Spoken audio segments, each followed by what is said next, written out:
welcome back to another episode of the Triaxle podcast. Today I'm here with Rick Masters of Masters Concrete. He is the co-owner of Masters Concrete, correct? That's right. They're based out of Kingsley, Pennsylvania. You have a couple different locations with Ready Mix. You guys also just in the past couple of years, you purchased a precast plant. Yep, that's right. As well. You operate two quarries? Two aggregate quarries, yep. Two aggregate quarries? Yep. Anything else I'm missing? No, we have 8 plants total in 7 different locations. So handful of concrete plants, 2 precast plants locations, and the 2 quarries. Awesome. Yeah. So Masters has a phenomenal reputation here in Northeast PA. They serve a lot of contractors. They pump out quality products. They have a really awesome business. Would love to hear, your grandfather had started this, correct? Yeah. Our grandfather started in business in 1932. We didn't start in the ready mix business till 1951, but he was, an entrepreneur to beat all entrepreneurs. He was in a lot of businesses, and business was his life. He worked till he was 96. We had to take his CDL away when he was 90. Oh, wow.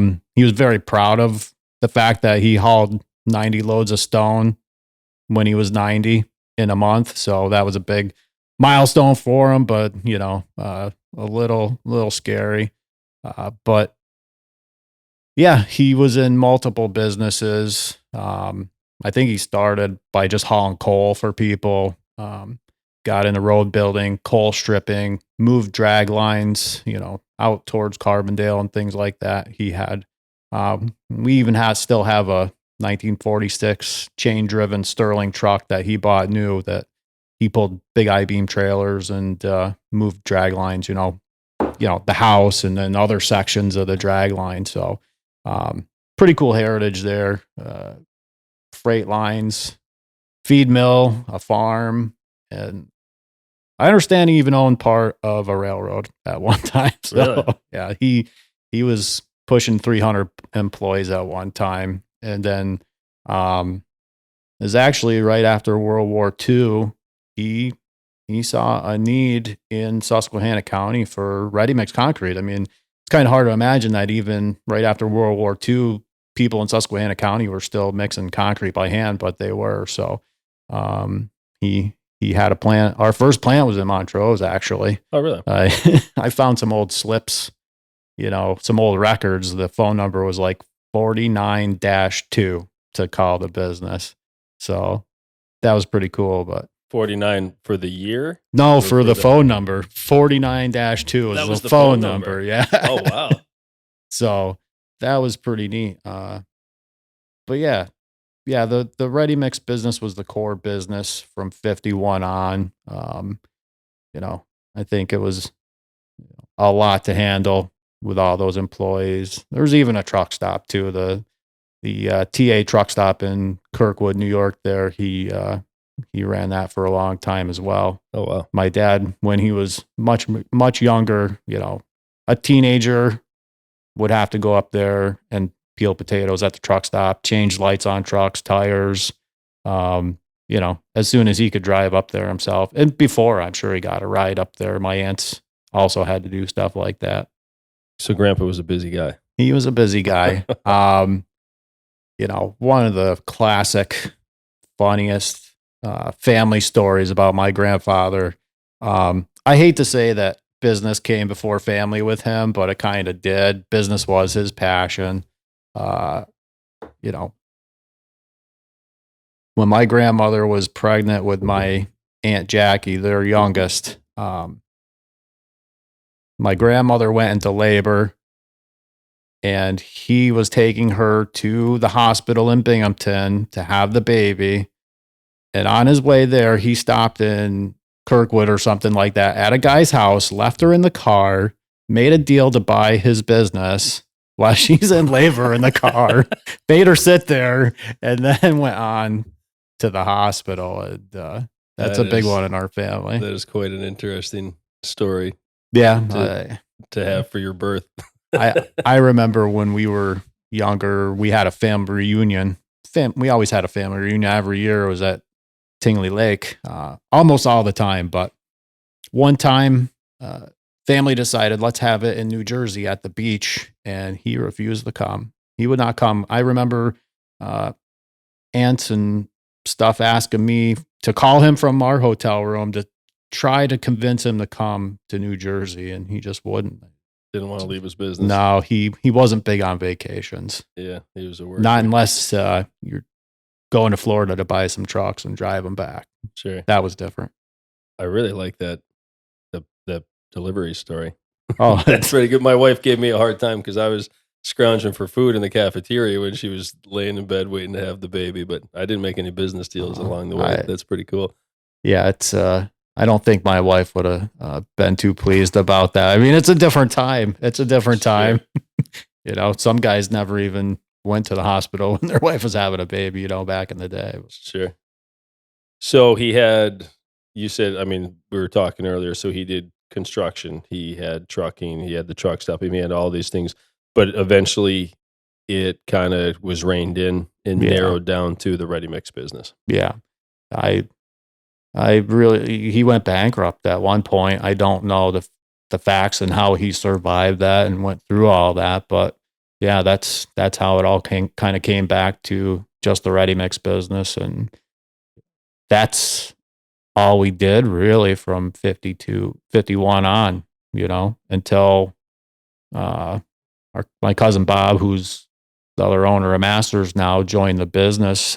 My grandfather acquired a piece of property in the early 40s, and in the early 90s, he decided he wanted to develop that into a sand and gravel operation. So my cousin Bob worked for Lane Construction, working all over the country as a civil engineer at the time, and he was home for Thanksgiving one year, and my grandfather kind of pulled him aside and asked him to join the business because he wanted to build this sand and gravel operation and wanted him to be part of it and help get that going. So that's how my cousin Bob left the construction world and came back to the family business. Nice. Very cool. And you have 8 ready mix plants now? Well, we have 4 ready mix plants. Okay. So Tunkhannock, Montrose, Starlight, and Kingsley. 2 precast plants. So I call them plants, but and then the 2 aggregate plants. So that's 8 plants. Gotcha. Yeah. Okay. Yeah. That's where I got that from. So you have the precast plant in Oliphant? Yep. We have the one in Oliphant, which we acquired back in 2017.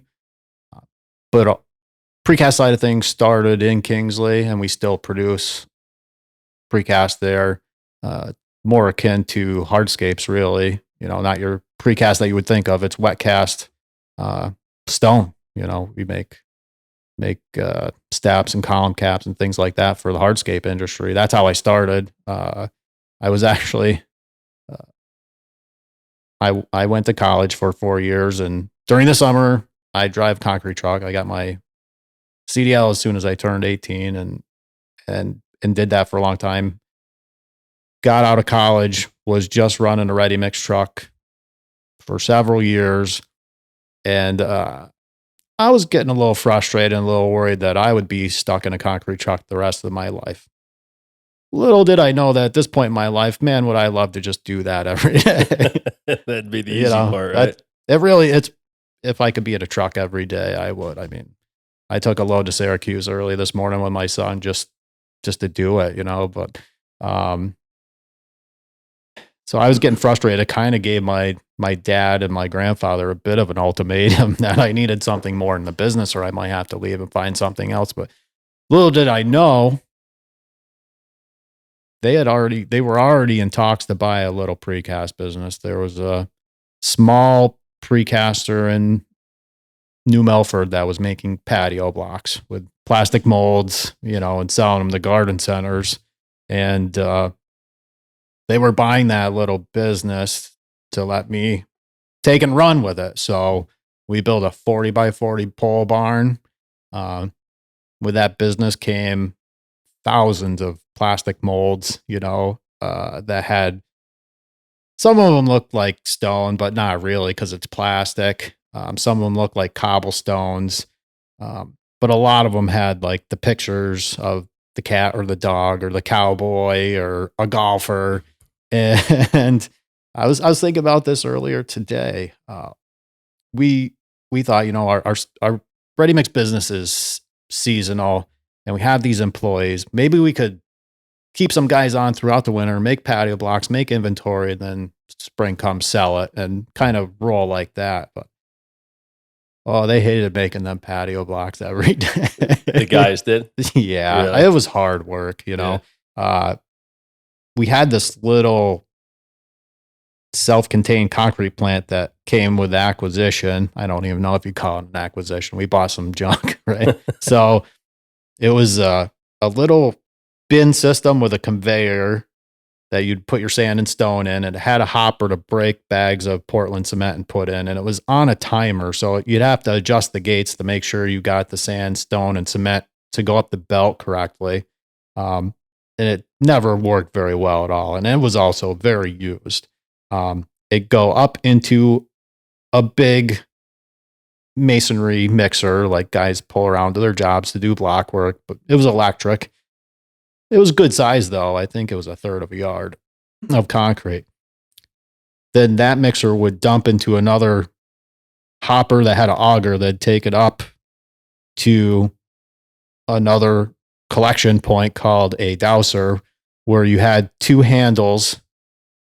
You had the hopper full of concrete that you put in there, and then you'd have a handle to let it enter the box, and then a handle to dispense it into that little patio block mold on a vibrating table. And you had to really think about what you're doing, or you'd pull both levers and the concrete would all come out and ruin everybody's day. You're lifting a 75-pound mold full of wet concrete. You got to stack it on a pallet, and then the next day you got to pop them all out of their molds and palletize them. And we made a bunch of it. And the traditional colors at the time were gray or red. Red's ugly, man. Red is ugly, but nothing really natural looking. And that company had a customer list, and I had visited them, and it was great. They'd buy a pallet or two, they'd order, and I'm taking this stuff to garden centers. I went to talk to a well-known local masonry supply yard around here, and I remember the guy running the place at the time told me I'd be better off selling my patio blocks at Kmart. So that's when I realized maybe they were a little dated. Yeah. He told you that when you came in to do your sales pitch to him. Yeah. So it's fun getting that reaction when you that hurt a little bit, but it could have been the truth, right? Yeah. So it was the truth. It was dated, and you can't. How do you ship 3,000 pound pallets of patio blocks to garden centers all over the place? Nobody wanted a tractor trailer load of them. It's not like a load of bluestone where you get a tractor trailer, or a load of, typical pavers or, segmental retaining wall blocks. Like, this was kind of a little niche thing that I wanted to sell tractor trailer loads, but there wasn't really a market for that. So I decided I wanted to learn how to make my stuff look like real stone. So I contacted somebody helped me get in touch with somebody who knew how to make molds, and she came and showed me how to use urethane rubber and take a master like a piece of stone and pour the rubber over it to create a rubber mold, just like they use for stamping concrete, really. Mm-hmm. And once I learned to make my own molds, of course, the first ones weren't great, but once I learned how to make molds and started making precast products that looked actually like stone, that's when, the phone calls started coming. So you made your own molds. That's awesome. I didn't know that. All of our products on the hardscape side now are molds we've created. They're our products, if you will. And I've created a lot of good ones. That's another story. I mean, that's still tough. Wet cast is pretty labor intensive when you're competing with pavers made on a machine, Sure. that can make thousands of square feet a day. Um, but you can, with the wet cast, you can make stuff that looks almost like stone, uh, and you can make a mold to replicate anything exactly. So, Sure. so we make a lot of, our biggest things from that plant are 4 foot and 6 foot steps that look like bluestone. Uh, we do it in a brown color as well, but those are the two main colors. I mean, there was a time we had 11 or 12 colors to choose from, which sounds great, but it's hard to keep up and have a color everybody wants in inventory. And Sure. Well, we sold your products at our landscape yard for a you while. So did, here we're doing this podcast in the building that also has the former MHW landscape supply yard, and we sold your products here. And yeah, they were phenomenal looking. They looked really good, but yeah, like you said, I think we spoke a couple of years ago, and you guys dialed back your yeah, selection a yeah, little bit because it just got too much. And even for us, we would have a couple colors in stock, and we would be sitting on that inventory that we paid for, and somebody would come in and they would decide that we needed to special order a different color or yeah. something else that we didn't have. So I think dialing it back and keeping a couple of the basic colors is probably the way to go to keep it more controlled for everybody. You gotta stick with the basics. Back around that time, because we were making stuff for the hardscape industry, people were asking us for pavers and retaining wall blocks and masonry supplies and things like that. So we went into it, and you're right. You could have an inventory, and the people look at the catalog from the producer, and they're like, "But I want this color, Hmm. and I only need one palette." Yep. So, the wet cast industry, that it's tough. What we essentially have one main customer that we wholesale manufacture for, then they can put it in their catalog as part of their product line with pavers and walls, so they can take the full tractor trailer loads and then they can distribute it with their product, and it makes sense. But even as nice as the four, our landscape steps or things like that are, you know, nobody's going to buy a tractor trailer load of them. That's a lot of inventory, unless you're a huge masonry supply yard. Sure. Yeah, nobody's going to buy a tractor trailer load of column caps. People usually need 2 or 4, maybe something like that. Sure. So a pallet of 16 is going to last a dealer a long time. Absolutely. So, Yeah. but yeah, that's how the precast side of things got started in '05. And the opportunity came along in 2017 to buy another precast operation in Scranton, and had dreamed of bigger precast opportunities like catch basins and manholes, or what we knew about precast at the time. I mean, the possibilities really are endless, whatever direction you want to go. But that precaster manufactured concrete step units for, mostly residential, but they get installed commercially as well. Per entry units for your basement, and some septic tanks, precast deck piers, and occasionally some custom stuff. So we're excited when we were able to acquire that. And that, you were talking about stepping stones earlier, that led to, other opportunities when to do custom work, when the natural gas industry came to town, we've done custom piers for the pipeline, big precast piers. We've done precast pieces for the drilling side of things. We make some custom ballast blocks for a company locally that makes quick deploy cell towers. And these are just big concrete weights that go with the tower, and they go as far as Seattle and Texas. And Oh, wow. it's kind of hard to imagine shipping that much weight on a truck somewhere, but that's the kind we enjoy that. I mean, we have some talented people that you give them a set of drawings, they can make it into something, and that's exciting. You're making your own forms for these products? When it's a one-off or something like that, yeah, we build the forms in house. If it's something custom, but it's gonna be a lot, we'll have a form produced out of steel. But I talked about the piers for the pipeline industry. Something about piers. We like making piers.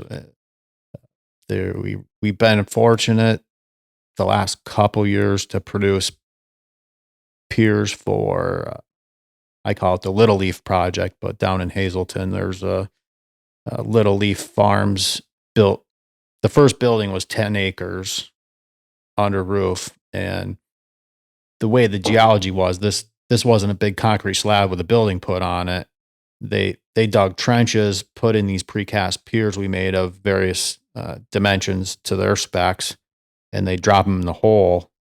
And the building has a lot of posts on it, so all those posts sat on piers. And they built another building last year, but that Little Leaf Farms just grows lettuce, and it's an incredible process. How it starts at one end of the 10-acre building, a seed and a big long tray with a little dirt, and in 23 days, it's on a conveyor. When it gets to the other end of the building, it's lettuce. It gets harvested, it gets packaged, and it gets shipped to grocery stores on the East Coast. And it's just a never-ending cycle. It's really amazing, but it's so cool to be able to be part of projects like that. We got to go get a tour and see how it worked and sample the lettuce, and which to me seems like the future of farming. You can grow year round in a controlled environment. That is pretty neat. So the whole operation is on a conveyor. The whole thing moves from one end to the other. Yep. You stand at one end of the building. It's brown because it's dirt, and as you look down, it just gets greener and greener and greener to the other end of the building. And that conveyor just moves incrementally every day as that lettuce grows and gets to the far end of the building. It's harvested, and so now there's 2 10-acre buildings. We're hoping we get the third phase because there's 4 more to go, at least as far as they're planning. So that's a huge project. You think about the amount of earth you have to move to build one 10-acre building, let alone 6 of them on the same site. Sure.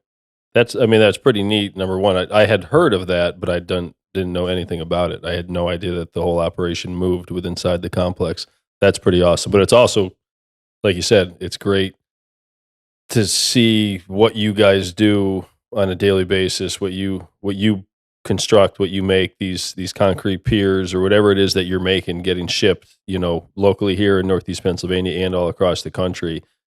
That's pretty cool business. There's a lot of pride in that. I mean, to go from those patio blocks in a 40 by 40 building to, the other operation now I think we have 27,000 square feet there, but to get opportunities to make these custom things and be part of really cool projects, nothing makes me feel better than to see that tractor trailer load strapped down and pulling out of the yard. Yeah. And it's not about, I don't see that as money. I see that as an accomplishment. That's something we made. Sure. And I remember my first load of patio blocks. I sold a trailer load to somebody very early on. Before they knew what they were getting. Yeah. I think it sat in their yard for a long time. But I remember I wasn't happy with how it was palletized. My wife and I were still dating at the time, and I went to the yard on a Sunday and repalletized 20 pallets. It took me all day, but I don't know what became of the picture. That was before cell phones. It could have been on a digital camera somewhere, but I remember she took a picture of me sitting on the edge of the trailer with it all strapped down for a morning. And what a sense of accomplishment, Sure. But that's a big deal, man. That's American manufacturing. That's the American dream. That's, starting something from nothing or a very small operation to building it up to something that you can be really proud of and shipping something your company made all across the country. It's a pretty good feeling for sure. Yeah, it feels good. I was never an office guy. I mentioned I'd be happy in a concrete truck or any type of truck. I think I was more mentally built for manual labor Yeah. than running a business. And that's not where my strengths lie, but, got to do it. It feels good. That's why I like working my hands so much. I enjoy the people side of it too. I mean, driving a ready mix truck, it's not, you really interact with the customer when you drive a ready mix truck, and every situation is different. And you got to get out and talk about what they want to do. They're and yelling at you. They could be, but once they get to know that you're a good driver, then there's no more yelling. Sure. But usually a smile to see that it's you and not a new guy. Sure. But, just being good at that makes you feel good. Absolutely. And to step back a little bit, so I had first met you, I think it was 2013. We had a small mobile crushing operation, and you called me to come crush some of your waste product at your plant in Kingsley there. And you brought me up, and you were making pavers. Can we say you were making pavers for Sure, yeah. For Cambridge. Cambridge Pavers, one of my longest customers. And they're still a customer still of yours? do. Yep, so you absolutely. were actually making product for Cambridge, which you then send to them, or they distribute from your yard, however they choose to do that. So that was pretty impressive. I remember being there. We came to crush your waste. You needed more space in the yard. And, going up, you gave me a tour of the plant or whatever you called. And you guys are up there mixing the different powders and everything together. And that was like the first time I walked into a local business and saw such an impressive manufacturing process. Yeah. And then to see, I had heard of Cambridge pavers and holy shit, Masters is making pavers for Cambridge. That is pretty cool. So 2005, you bought some, what you call crappy little rubber, patio forms, block and, forms. 7-8 years later, you're making pavers for Cambridge, which is probably one of the biggest distributors, at least on the East Coast, if not the country. They're definitely gigantic on the East Coast, and I'm proud of that too. That we make product for them, and most people wouldn't know it, but we know it,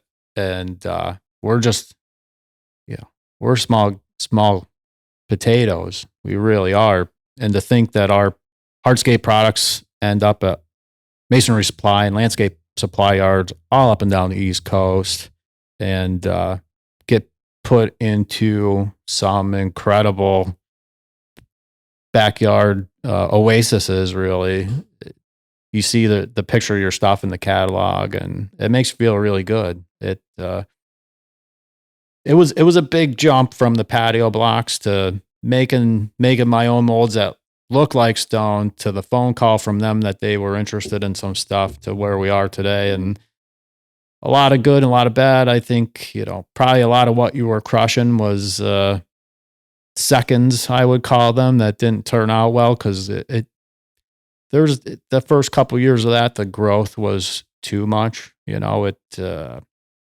At one point we were running a 24/7 operation. We had a night shift, and it was more than we could. The growth came so fast, we couldn't keep up with it, because they have such a big market and they push their products so well. They were going through enormous growth, and the wheels kind of fell off. Our quality sucked, so you had to crush a lot of it. But, well, it was good for me at the time. I thought it looked good, but yeah. Well, I mean I guess one of the things that comes when a company like Cambridge reaches out and says, "Hey, we want you to work for us," you get that excitement, like, "Oh yeah, that's great," and then a couple months later, a year later, like, "Oh man, this is demanding. This is tough." I mean, they wanted you, but they're also going to say, "Hey, if you can't do it, somebody else can." So figure it out. I was working 90 hours a week. I not only just making the product, but I had to make the production molds so we could increase production. So we needed more molds. So I'd go over to the mold shop at 4:30 in the morning and strip the stuff I made the night before, the rubber molds from the masters, stack them up for, to send them to the shop to be filled with concrete at some point, set everything back up, pour more rubber. by like, it would be typically the guy's break time. I would finally come back to the office, do some other work and things like that. I'd go back over there at noon, do it again. And then I go back over there till 7, 8 o'clock at night and do it again just to produce the molds myself for the different products so that they could be put into production. Sure. I just woke up every morning just dreading the day. It was, and every morning at 6, the phone would be ringing when I walked in the office from them, another problem, when are we going to have this, and when are we going to have that? And how are we going to increase production? And, we have a quality issue with this, and, this product in our yard, the clips on the metal banding is rusting onto the product. So we need you to come and repalletize everything. It was just wow. Yeah. And we kind of knew that it would be a roller coaster ride, and talked to some other manufacturers that produce for them. And, they're demanding, they're excellent business people. They're hard nosed, and they don't slow down. They don't relent, but they've grown a hell of a business, and our relationship is good. We did away with a lot of the products. Like, I think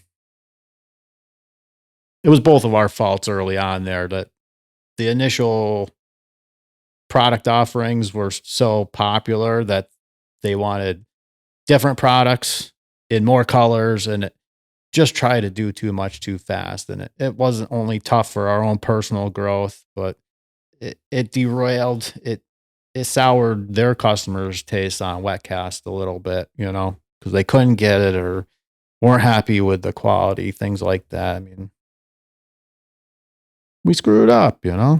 Well, bigger isn't always better. Everybody thinks it is. It's not. Like me looking at you going, wow, this is awesome. Rick's making pavers for Cambridge. Yeah, and it seems like a big shot thing. That's freaking awesome. And then meanwhile, Rick's back there going, son of a bitch, this is a pain in my I want to quit. Yeah. You saw that plan at the beginning there. I talked about that little bunch of equipment in the 40 by 40 building we started with. I mean, we quickly did away with that and just loaded a concrete truck and backed it up to the door and dumped it in a wheelbarrow and scooped it into the molds, because it was so much easier than trying to manipulate and run all those different pieces of equipment, that we could just load, 2 yards of concrete, put the color in it. But we were dumping it into one of those big yellow plastic 2-wheeled wheelbarrows, and then somebody'd take like a 3-gallon bucket and just scoop all day long. Can you imagine? Oh, wow. And, finally after,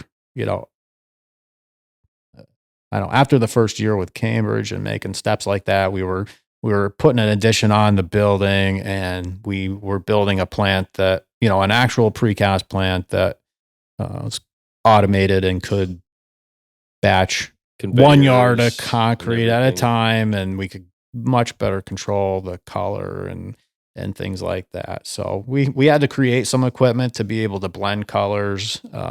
We had, 5 or 6 2-color blends going on for them.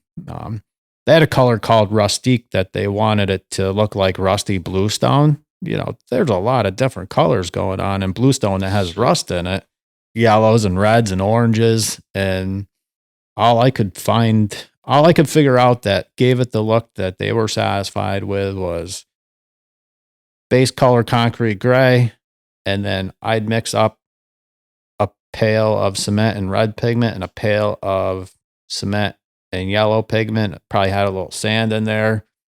And then I just have rubber gloves on, and I'd smear those colors into the mold, and then it'd get filled, and it looked beautiful. But that concrete would quickly, it's so abrasive, wear through the gloves, and my hands would be raw. And I had to do 12, we'd run it every day. We had enough molds to make 12 pallets a day. And we made that product in other colors, so it was nice when we didn't have to run that color. But I always had to do it because nobody else would do it right to give it the look I wanted. So sure. I'd stand there at that conveyor rubbing that slurry in there. It was crazy. So you have these these homeowners in New Jersey standing on their nice finished patio, looking at it, going, "Wow!" Like, the ones that put any thought into it are probably like, "Wow, some pretty impressive like machinery Yeah. and tools, and Yeah. pretty cool how this is all like automated and done." And here they were made by Rick and Kingsley, mixing it with Yeah. worn out rubber gloves. Rick and a couple other guys that Yeah. had really big arms at the time. It's funny. I don't know if you remember that fitness program called P90X. Yes. We're Masters Concrete Products. We call it MCP90X because anybody who started working with us immediately lost 20 pounds Sure. within Yeah. the first month. It's all labor. It was all labor. Yeah. And now it's pretty much automated. Nope, we still do it by hand, but we do bigger pieces. So the column caps and the steps, steps are pretty big. So we put the mold on the vibrating table with a forklift, and we have some jigs for stripping and demolding and palletizing. We don't do a lot of small handwork stuff yet, but our volume's not there to make that investment into automation. I think it would be. I dream that. I mean, we have new opportunities with the other precast plant with custom work and Magnum Stone that take a lot of attention, and there's a lot of growth there. And the original precast business with the hardscapes is humming along there in Kingsley. It's just a small group of good guys that don't mind to get dirty and work hard, and they make that stuff for Cambridge. And we still have contractors that come in and order steps for their projects locally and a couple customers, but those guys run every day, and we're kind of at capacity for what we can fit in that shop. And it's in a good place, we're just making it. And we have opportunities in other areas of the precast business. So you kind of settled into your niche. Yeah. Found where you wanted to be. You're not building more buildings to take on more production. You're just doing what you can. It's not hair on fire. Yeah. I mean, I created all those different products over the years, which are beautiful, and all those molds are stuffed away in storage. And I'd love to, at some point, as more of maybe of a passion project, like automate it and maybe reintroduce those projects or those products into the world and see how it goes. But Kmart's gone. You can't sell to them anymore. No, Kmart doesn't want it. Kmart's gone. So is Ames's. Yeah. We went to the precast show last year, and there's companies that sell this equipment for wet cast. And I have a good friend, actually, Jill, who showed me how to make my first mold, is a consultant for a company that does automation for wet cast. I look at that stuff and drool over them. I'm thinking all that labor I put into those patio blocks over the years, and I could just push a button. Yeah. It just makes them, it fills them, it strips them, it palletizes them, and I don't have to do nothing. That's awesome. But pay the bill. You have to pay the bill though. Yeah. So you have to sell a lot of pallets of that to make it work. Sure. So, as good as wet cast looks, I mean, we're in the heart of bluestone industry here, bluestone country here. Nothing looks better than real stone. Cultured and that's stones coming from a concrete guy. Well, my grandfather on my mother's side was in the bluestone business. So there is bluestone in my blood. My mother's side of the family is definitely into bluestone. And, my grandfather on that side was really a pioneer, if you will, 60, 70 years ago in the bluestone industry. I mean, I know it's been in the area for a long time, but I don't have a ton of information on it. That's what I was told by my mother. I mean, he sold a lot of stone. Yeah. Yeah. And it is big business. It is. Like right where Kingsley, right, this whole area up north of Dalton is the bluestone capital, and it's a big business around here. Well, we love bluestone because, you got to have concrete to build saw shops. So we're, Sure.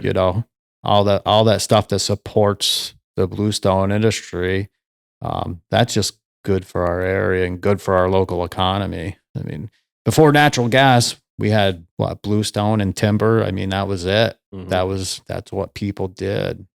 And that's where a lot of the economics were driven from back then. So, bluestone's good. Nothing looks better than natural stone. I don't care. Sure. Well, Don't I care. agree, and I'm glad you Yeah. can say it, so I don't feel bad. But saying it, I do. I was a little nervous when I started making my own molds, and I kind of secretively order some stone the way I wanted it cut, so that could be my master to make my mold from. And then I was a little gun shy about my bluestone side of the family and how they felt about that, Sure. or other local folks, but I don't think I've ever hurt their business in any way. No, I guarantee it. you have your hard, your manufactured paver people, and you got your natural stone people. That's Yep. the way it's going to Yep. be. Everybody always says if they ship much more stone to Long Island, it's going to sink. They could. They could, for sure. Probably did. Probably will. So you guys have a very diverse business. You've had your hands in many things. Two things I want to touch on. One, how the natural gas industry has helped your business the past 10, 15 years. Yeah, absolutely. We all know what 2008 was like for most of the country. It's pretty dismal. 07, 08 is, I think, when the natural gas industry came to town, and where a lot of ready mix producers in the country were really struggling, along with everybody else. Here came this unknown kind of thing that just had everybody's hair on fire. We just one day just started having Triaxle dump trucks showing up at our plant in Kingsley, and they wanted a load of cement. And we're like, what do you mean you want a load of cement? Yeah, we just want you to put it in the back of our dump trucks. I'm like, and we couldn't understand. And they wanted to back under our concrete plant and us drop 23 ton of Portland cement in the back of a Triaxle dump truck, not designed to haul cement, but we figured it out, and it started coming more and more, and they were using the Portland to dry drill cuttings from the drilling operation. And so, that was starting to become a really common thing. And that was really good for business to just FOB dump Portland into a dump truck and sell it to the natural gas industry. And then, of course, once drilling got going, they had to get it to market. So they had to put in compressor stations and pipelines. And those early days of compressor stations, there's a lot of concrete. I mean, we're a rural producer. There's not a ton of industry outside of the bluestone industry and stuff like that. We're rural, mainly residential ready mix supplier. Big jobs are few and far between, unless Procter and Gamble does an expansion or something like that. But that doesn't happen that often. So they were some of our busiest years when the natural gas came to town. And they'd want concrete at 2 a.m. on a Sunday, or midnight on a Saturday, which that wasn't our business model, but we accommodated and felt like we were there supporting the gas industry, always have. And it led to other things and relationships. And like I said, now we get opportunities to do precast for natural gas producers or projects. Obviously, it's slowed down significantly in the past few years. Things are kind of settled in. The pipelines are built out, and the compressor stations are mostly in place. So, but back then, it did allow us to expand our business. We rebuilt our Tunkhannock plant, which was old and antiquated. We built a modern plant. We bought quite a few brand new trucks at that time, which, if you knew my grandfather, we never bought anything new. So that was a big deal for us. And it gave us a shot in the arm, but there was also, oil and gas industry's feast or famine. It came with a price. Yeah. And a lot of people saw that. I mean, we managed our way through it, but it wasn't easy when you went from 100 to 25 in an instant, and things got real quiet there. I don't remember what that year was, but the natural gas industry kind of went for a little bit. Sure. Now it's steady, but And that's what I hear from a lot of people. I mean, I know we never were like directly involved in it, but we reaped the benefits of the economy in the area and the money coming into town, and Mhm. did some projects for people. But yeah, I mean, if you were trucking, hauling water, running triaxles for them, jobs. concrete, whatever it might be, it is feast or famine. When they want you, Yeah. and you have to be there, and you have to cater to them, and you might be, it might be real heavy for 6 Mhm. months, and then when they're done with what they're doing, it's over. But you better be hanging out and ready for them when they come That's back right. around the next time. So a lot of people manage that well, and we're able to, um, put some money in the bank and keep staff on, and other Mhm. guys didn't know how to handle the downturn or just couldn't. I mean, Yeah. it's a tough business to cater to for sure. It is. And like I said, rural market where we're at least, the royalties put money in people's pockets that never had it. And that's been good for us. The residential's our bread and butter. And, um, you know, Susquehanna County is the biggest part of our market, really. And it's a depressed area, there's nobody, racing to go build a house in Susquehanna County, move there from somewhere else and come there. But, like you said, provided good jobs, truck driving jobs and royalties for landowners that did stuff that they might not otherwise do, that maybe never bought a new car or, built a pole barn. Those, have a concrete driveway or asphalt driveway. That was a good shot, Sure. outside of those big chunks for stuff that was just for the gas industry. It really helped everybody around here through that '08 economic downturn. Yeah, I mean, it's actually kind of crazy and or scary to think about what this area as a whole. I mean, not just Kingsley, Susquehanna County, but Northeast PA and northern Northeast Pennsylvania.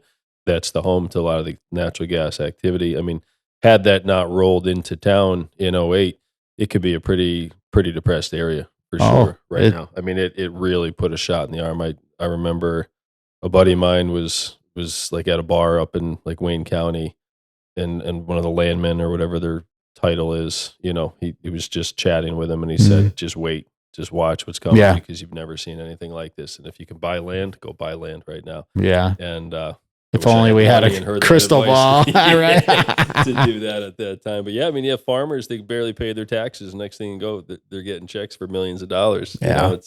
It's a great, you know, I mean, say what you want. There's the debate about the energy industry. We're not going to go there, but I mean, what Mhm. it did for our economy Yeah. is phenomenal. And without it, I think Northeast PA would have been in a lot of trouble.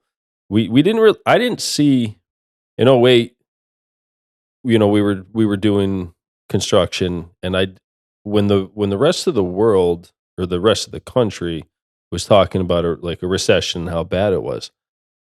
I kind of didn't see it. Like, I really didn't see that going on. It Yeah. seemed like we kind of lagged behind the media and the news for a while, and it We was do.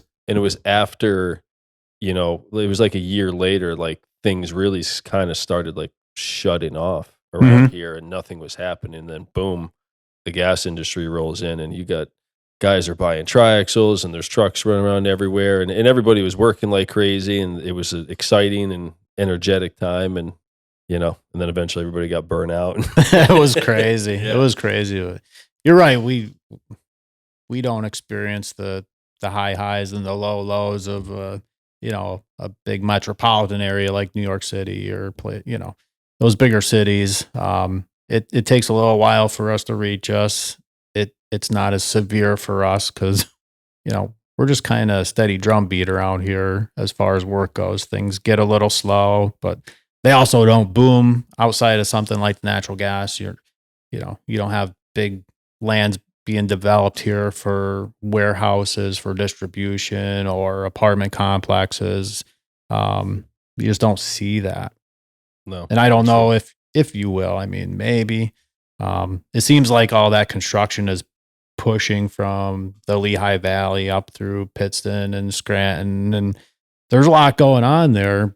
But you know, between Scranton and Binghamton, there's a lot of rolling hills and farmland along 81. But I think it'd be tough to have the population to support those jobs if they built big warehouses or things like that.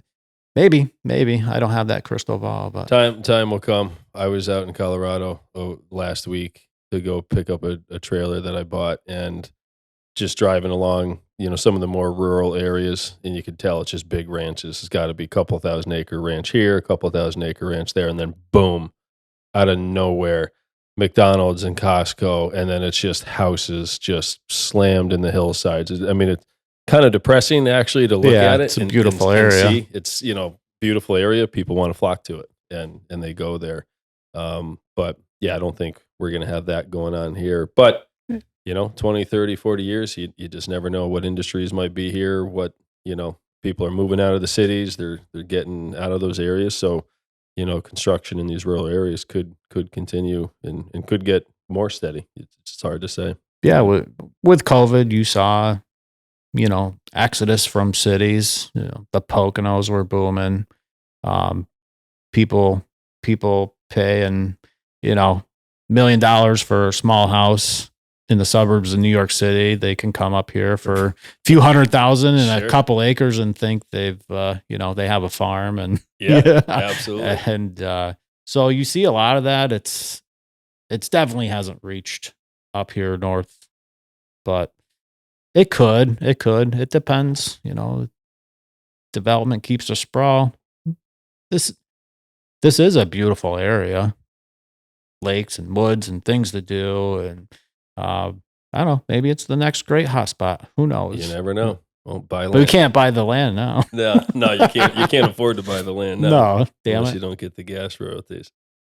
So, concrete is in everything. It's in every new home, every commercial building. I mean, you guys are in a business that will always be needed. You guys are providing a very basic yet very fundamental product to Yeah. the construction industry, from residential, commercial, industrial, whatever it might be. So you always at least have that security that you there should always be something going on for your industry.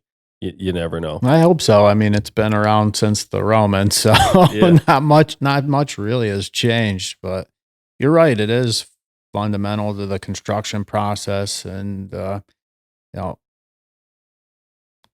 concrete's the second most consumed product by volume in the world, next to water. So we all know how important water is. Yeah. Right there behind that's concrete. We say that internally. We talk about it a lot. It's something that's important to us and in our team is that you know basics of life. You need safety and security, and that's what concrete provides. It's the foundation for your house. It's the foundation for the school, the water treatment plant, our roads, our bridges. Uh, you know, we have to have it. It kind of just operates in the background of most people's lives. They don't think about it, and it's not very glamorous or It exciting. gets buried a lot. You don't even see it. You bury it, but when you have a foundation that it doesn't leak, it's dry, it's warm, it holds up your house. I've lived in houses with old fieldstone foundations. That's great, but that's not the ideal way to do No. it. And then you look at construction now, you're seeing more and more like insulated concrete form construction where the whole house is concrete from the basement to the second floor. Super energy efficient. The insulation's built in. You don't have to worry about water damage, wind damage. Not fireproof, but hugely fire resistant because your house is made of concrete and not wood. And it's, I'm look at environmental concerns for the future and energy costs. It's just an incredible way to build structure. Right? Sure. Some people are getting it. We've done a lot of ICF homes. Or if I was to build a home, it would be ICF. People don't all the time look at the long-term return on their investment. So they want their house now, and that's okay. But if you're looking for something really sustainable and long lasting and all those other things I mentioned, those benefits before, concrete does a lot of great things. And our industry is very attuned to the needs to do better for our environment. And concrete itself is a green product. It really is. The drawback to that is the production of Portland cement's one of the largest carbon CO2 emitters in the world. I think it's 8% of global carbon output. So big bullseye on it. So those cement producers around the world are trying to change the processes and work with chemistry to make it a more green material. But, concrete lasts a long, long time. So once it's done, it's there, it's in. If you had to, you could crush it up and recycle it. Yep. So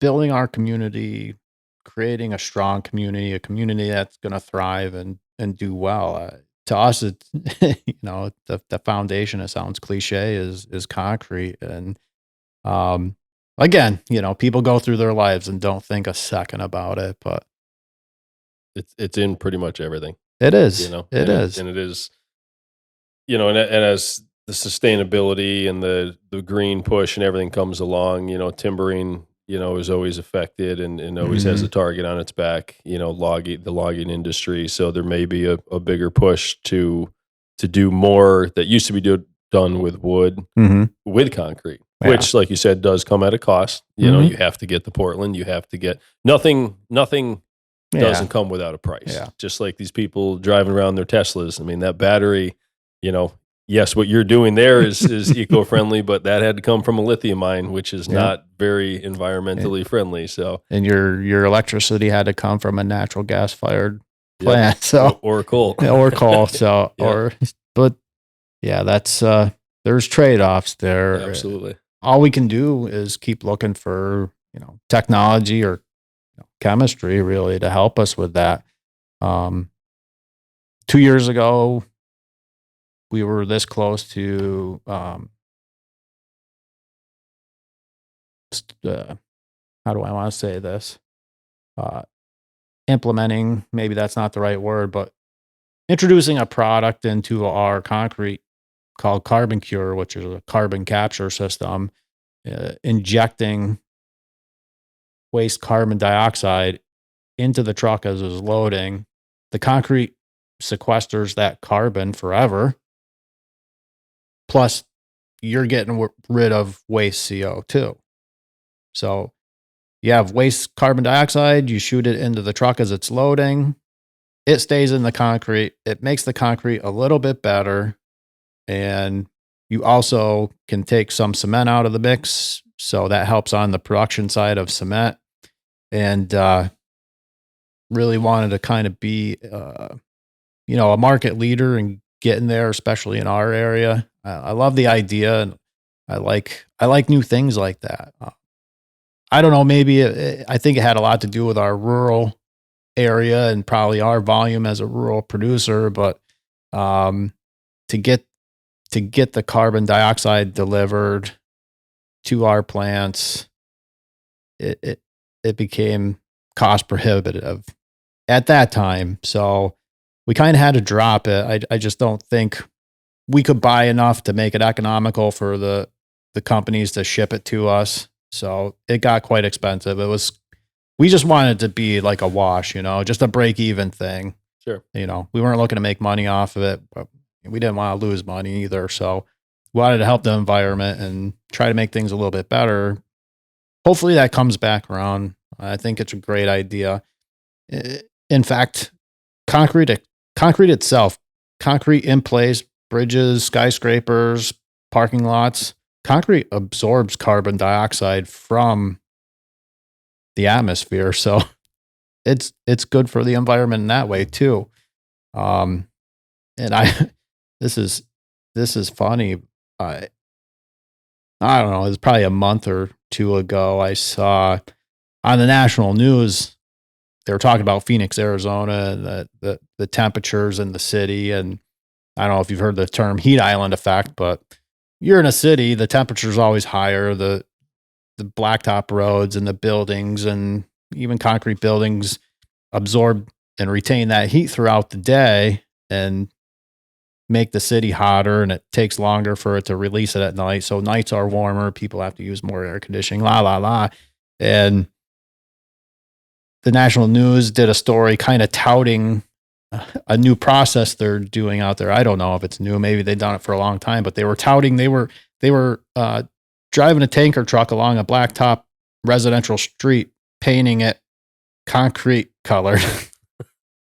And they're like, this is the most amazing breakthrough and this is going to help the city. It's like, why wouldn't you just make it concrete to begin with? Just pour concrete. Yeah. But, you know, concrete is a much lighter color. It reflects more of that sun's energy and keeps cities cooler and, you know, keeps buildings cooler. So it's a neat material for as long as it's been around and as basic as it is in the grand scheme of things. You know, it kind of, I don't want to make anybody bad here, but it kind of drives me nuts when a contractor or somebody calls it mud. Like, we're better than that. It's not mud, you know? Or cement. Yeah, don't call it cement, please. Cement's an ingredient. Cement's an ingredient in your concrete. That's right. It's And not so, concrete. but A lot of children's books, they like talk about like cement and like, oh, the cement truck is here. And I've seen your comments on social media and your disdain for that. you remember that. You remember that post with my children in the book? And Yeah. they correct their teachers and everybody. I've created little monsters. Yeah, you should write a book. I know. Maybe I should. Well, I am creative. Yeah. I like to draw things. I could draw. I could make a book. Effing cement. Oh, that's funny. But yeah, it's an amazing product. And yeah, we don't think of it much. Yeah, no, it definitely not. So you guys have quite an operation. You have 82 employees? 82, 83 right now. So 80 some employees. You have 2 quarries, 4 ready mix plants, 2 precast / wet cast plants, and one of your due to the stepping stones of all of those, one of your new product lines is your producer of Magnum Stone. Yeah. Which is that like a license that you guys get? How does it is. It's a licensed product. We're a licensed manufacturer, which has been great. There's a lot of retaining wall blocks on the market. You know, everybody's heard of Ready Rock and Stone Strong and Recon, and you know, always from those early days, you know how we make those big concrete blocks, the bin blocks or mafia blocks out of leftover concrete. Well, because I had a truck with a boom that I would deliver those things, we created this demand and market for these things that we couldn't believe. And people wanted retaining walls. And this is a kind of, you know, there's not a lot of flat building spots left around here. So you typically have to put in a wall somewhere to build your house or something like that. So kind of been a dream. We talked about it a lot years ago and saw how much bin block we were moving. And that's just a very basic, non-engineered. You could buy it, but if it tips over, you know, you probably should call an engineer. So we were looking for an engineered system like that had those resources for people with the engineering behind it. So we looked at a lot of different systems, and I always tell the story, you know, if we're doing a launch and learn for an engineering firm or talking to contractors that have never heard of it, you know, we came in, we didn't really have a preference what big block we were going to produce.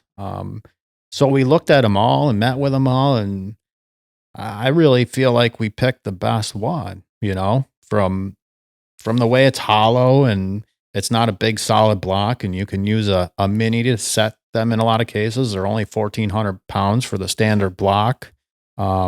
Saving on shipping, saving on concrete, back to that environmental thing, you're using 40% less concrete in the product. So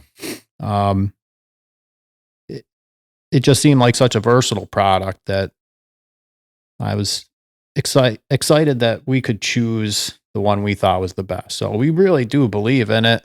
And man, I think we're on our 4th year producing it, and It's taking off for you. it's taken off. It's very popular in this market. I mean, everywhere I drive now, I'm like, oh, there's a new Magnum Stone. Wow, that's cool. Yeah. And we're growing that market. We're going farther and farther, and our business was never very commercial.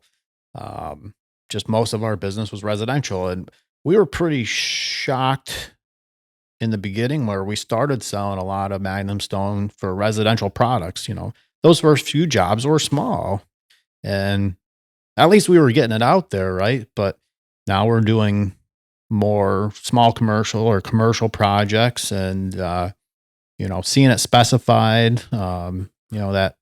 That legwork with engineering firms and making sure that's in the plans rather than a different product. That's a tough battle, but we keep working it. It's something exciting. Is tomorrow is our walkthrough or our audit from the National Precast Concrete Association, because ultimately we want to be a PennDOT certified precaster, and the first step to that is to be NPCA certified. That's our industry group that comes in and make sure that you do things to or better than industry standard. So, after tomorrow, I think we'll have a pretty good feather in our cap because our guys do a good job. So at this point, there's no market for Magnum Stone for PennDOT work. There aren't many options per PennDOT for big blocks like that, but it'll definitely help to be a PennDOT approved product and supplier. Absolutely. But yeah, we make them every day. We started 4 years ago with essentially 10 molds, and 4 years later we're flipping 50 molds almost every day. That's awesome. Yeah, and there's not a lot of it in the yard. Back right after the whole COVID business shutdown, and nobody was sure what was going to happen, and then all of a sudden we were busier than anybody knew we would be. We had inventory, so where guys might typically go use a small segmental block, hand stacked 75, 90 pound block, they couldn't get them from a lot of producers, and we had some inventory. And so you had guys or projects you didn't know existed. People were coming in almost like cash and carry, like, hey, I need 10 of those, or I need 25 of those. And they, like I said, we're going to these residential projects. And I think that surprised us. We looked at it as a pretty commercial product. We knew we wanted to be into some commercial work, but the homeowners really like to look at something different, and it stands out. It looks sharp. It looks good, and it, the segmented retaining wall blocks like your Versalock and those other products. The neat thing about those is you can change something as often as you want, every 6 inches. You can change your height. Yeah. You can put a corner where you want. Where you get in the bigger wall blocks, we ran into some issues with random stuff over the years. You get into the big wall blocks. Well, it's 2 feet too long, or it doesn't work, or it doesn't fit. But with the Ready Rock, or with the Magnum Stone, sorry, That's one strike. It's one strike, one strike. It's a little bit more versatile, and it does look good in, a residential setting. It works for commercial. You can do big projects, you can do small projects, so it is very versatile, and it's awesome to see it taking off for you guys. It's really cool. Yeah, like you said with them other big blocks, we made the bin blocks that are 6 feet long or 3 feet long. They're V-shaped keyway. You can only do a straight or a 90 with them. You can't do a curve or and people would want an inside corner or they would want an end finish to look nice, or if we were constantly trying to do these custom blocks to make each project work, and it was so clunky and there were so many different forms and pieces, and it was we would have to, it wasn't simple for a contractor or a homeowner to understand. We would have to like figure it out for them, produce it. And there were so many different pieces, like I said, that we wanted something simple. And Magnum Stone only has a handful of different pieces that make it all work. The blocks are beveled, so you can do, really tight inside radiuses. You can do pretty tight outside radiuses. Um, you're not limited just a 90-degree corner with them like a lot of block systems, because the corner end cap actually bolts onto the block. So if you want to do a different angle, you could shim that out to make that angle work, which is pretty cool. The blocks are hollow. They're, you know, from having the hardscape supply business here that I don't care what you're doing, you got to get the saw out and make it work, with a concrete block, whether it's too long or, you're capping a radius. I don't care what shape those caps are in. They're not going to do the radius you just built. So you're getting the saw out. And the fact that they're hollow, they're not hard to cut. Um, it's just a simple, versatile system, lightweight. The drainage gravel goes right in the core of the block. There's a channel in there for your drain tile. If you need to daylight your drain tile out the face, it's easy to cut a 4-inch hole in there and daylight it and put a nice little cover over it so the critters don't crawl up in there. Put a picture of that up this morning, I think, or yeah, it was yesterday. I mean, a contractor did a beautiful job at putting in that detail, and so there's so many advantages to that system, and we're excited to be a part of it. It's not really a new thing. It's been around since the late 90s, early 2000s, and there's producers all over the world, Iceland and Australia and New Zealand and definitely Canada too. That's where it came from. But, the inventor of that system, he was a huge commercial retaining wall builder, the segmental retaining wall blocks, and he did jobs and had crews around the world. And he just knew he could make something that would work better. So, you're talking about this day and age where labor's tough, guys that have a mini, or they know they have the machines, and they don't have to have a bunch of labor to stack these block by hand. They can set 8 square foot with their mini and just get it done. It's very attractive. I know the material itself is more expensive than those smaller segmental retaining wall blocks.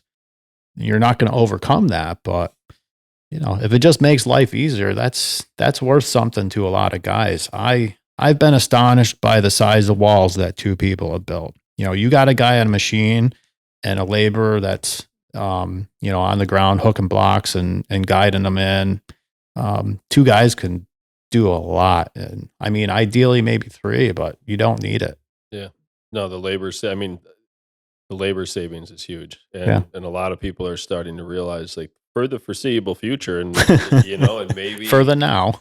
for who knows how long, you gotta, that's kind of how, Triaxle app is being used, and you have to be able to do the same or more with less. And if the labor, if you Yeah. can build a 400 foot by 10 foot high wall, out of Magnum stone in 4 or 5 days. You know, I don't know what it would take a decent crew to do that Yeah. versus laying 6 or 8 inch by 16-inch blocks. It's going to take you 3 weeks. I mean, that's a big deal.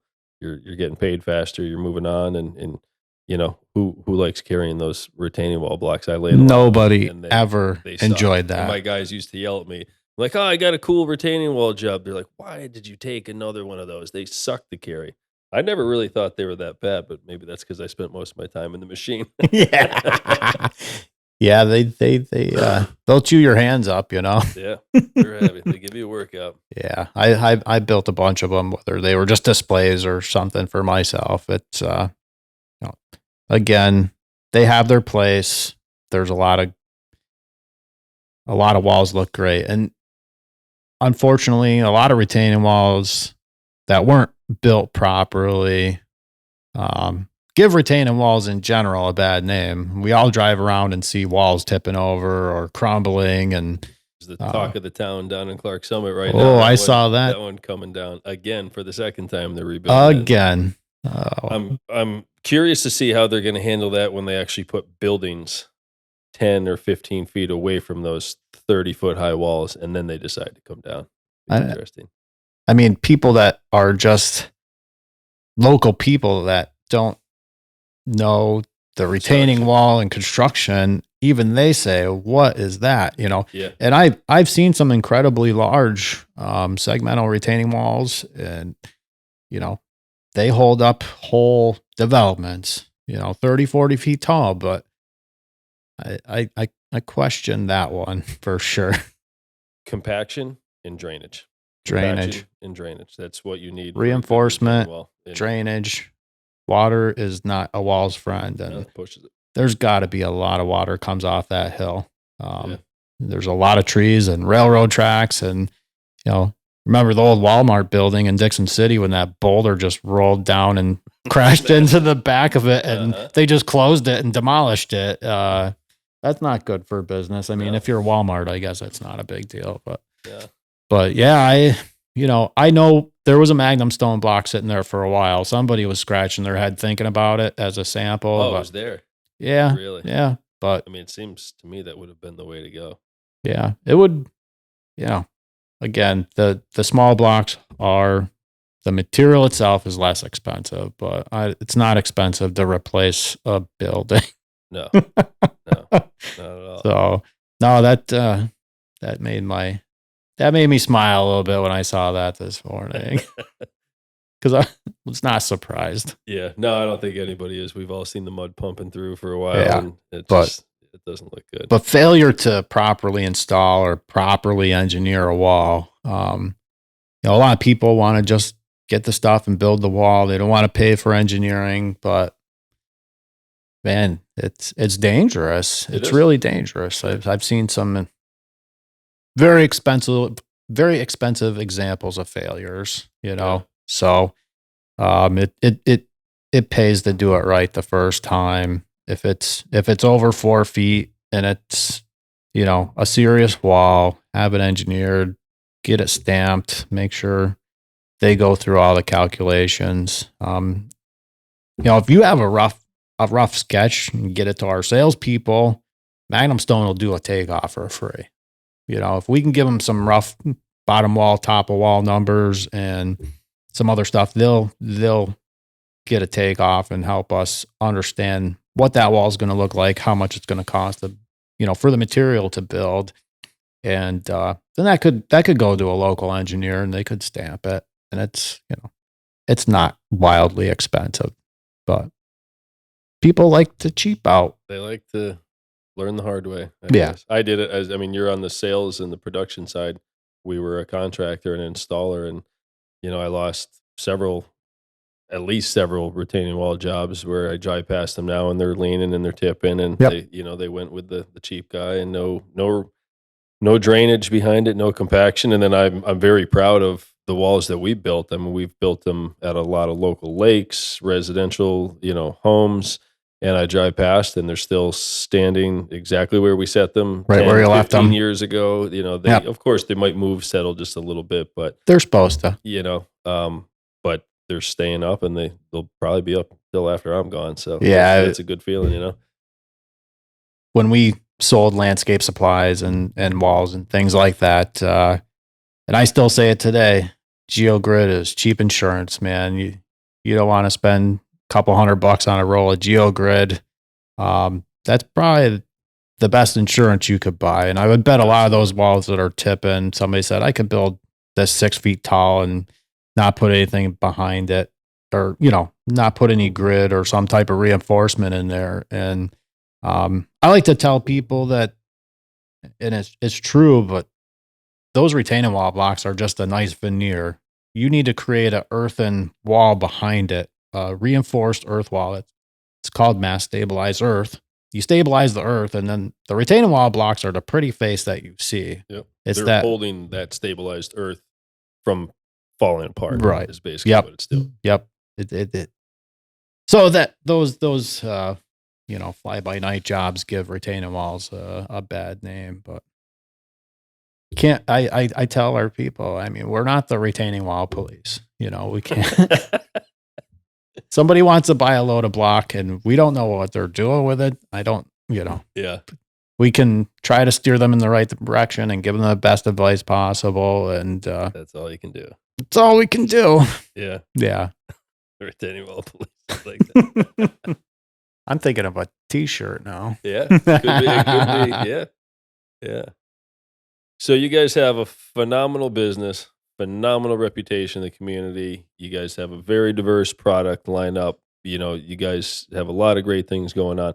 You're also very involved in the community, and you support a lot of causes. You have a lot of the barrels, a lot of your trucks have beautiful wraps on them supporting different causes. And you're doing something with a park in Susquehanna County now too. Yeah. You guys are helping out with that. Without getting too into the weeds, what's that all about? Several things. I mean, yeah, the community is important. I live here, my family, our employees, we all live and try to make a life here. And I always say it's important to support the community that supports us, that gives us business. And, collectively, the better everybody does, the better it is for everyone. We for the past few years since we learned about it, we've been a big supporter of the future Susquehanna County Rec Center. Susquehanna County is a rural area. There's not a lot of things, for kids to do. And it's not just for kids, but there's not a lot of places to go for people in the community to even live a more healthy lifestyle. So, everybody that's helped and supported the Susquehanna County Rec Center, it's coming to fruition, from donated land to, donated materials and things like that. It's going to be a really awesome place where people can go get exercise, have, rooms to socialize for older folks or walk, have indoor soccer, basketball, athletic type stuff. There'll probably be some type of doctor's office there and other facilities for the community to, there's just nothing like that. It's somewhat akin to a YMCA. The YMCA in Carbondale is beautiful. And for Susquehanna County to have something like that for the community, that's a big deal. So, what's the expected completion? I think last I understood, hopefully it could go out to bid late fall this year. Oh, wow. Cool. So, you're probably a couple years, year and a half, 2 years construction. It's not a small little thing. It'll be a showpiece for sure. And maybe that's something like that. People aren't clamoring to move to Susquehanna County, but if they see facilities and things like that they can live near and have access to, then that's different, Sure. That's a big deal.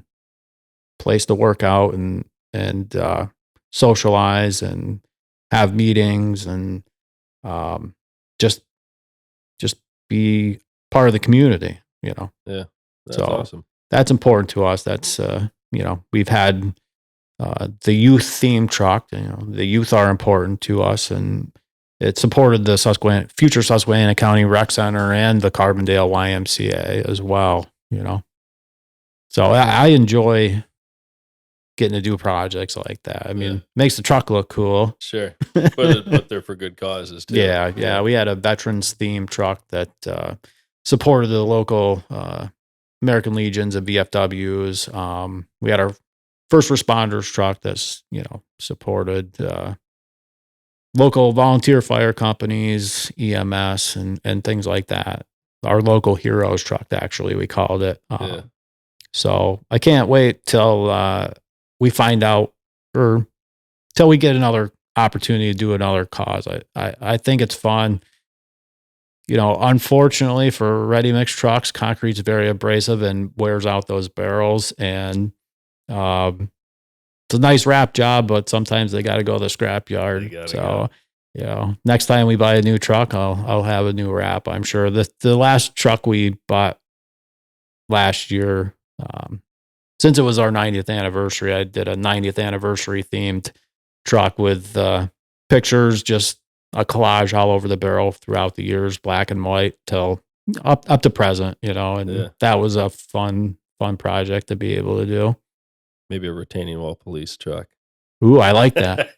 I probably should it's a giant rolling billboard. I probably should just do a Magnum Stone truck to promote Magnum Stone. Yeah, our one new boom truck has a pretty cool wrap on it that looks like Magnum Stone kind of ripping through the fenders and the hood. So, nice. Yeah, cool. So that's fun.